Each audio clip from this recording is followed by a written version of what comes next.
Un uriaș scandal de corupție a zguduit Ucraina săptămâna aceasta, culminând cu demiterea unor înalți oficiali. Într-un interviu în exclusivitate pentru Antena3 CNN, Shomon, strateg politic american, afirmă că Ucraina este o țară foarte coruptă, care are mare nevoie să implementeze reforme pentru a funcționa după principiile unei democrații moderne. În condițiile în care Occidentul pompează bani și arme în Ucraina, se pune întrebarea dacă Kievul va reuși să gestioneze corect resursele pe care le are la îndemână.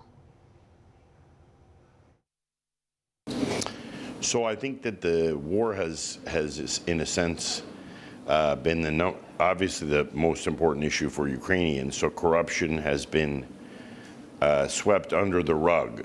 People are not talking about corruption, but I've spent quite a bit of time in Kyiv, and it is a very corrupt country.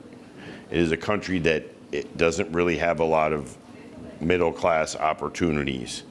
There's a very wealthy class, and then there's a poor class. There is not a burgeoning middle class of opportunity, even though it's a highly educated country. The educational system is very strong. I am worried about the fact that there's so much money now in Ukraine. How do they protect that from corruption?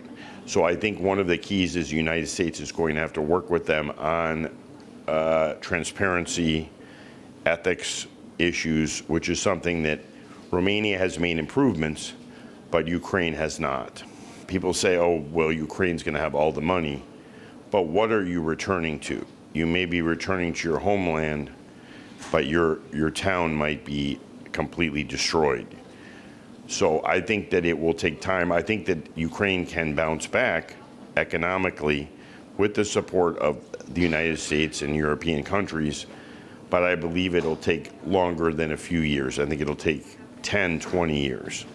As far as what will happen in Europe in general, in terms of the balance of power, I hope if Ukraine can get more democratic like Romania, they could be much more powerful leaders, and hopefully that they are not too nationalistic and they become very democratic.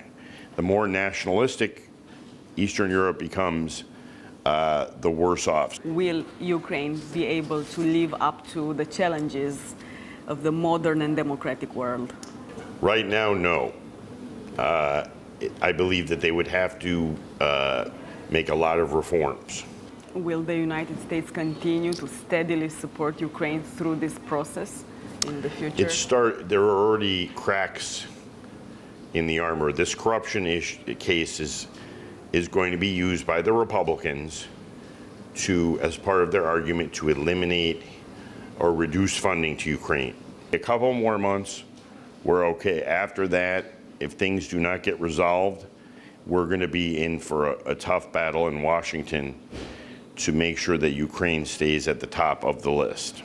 I worry in 6 months, I think it's going to be very hard to get the United States to give as much money. It's going to be hard internally to get people to support that, especially as the U.S. economy goes through a continued recession.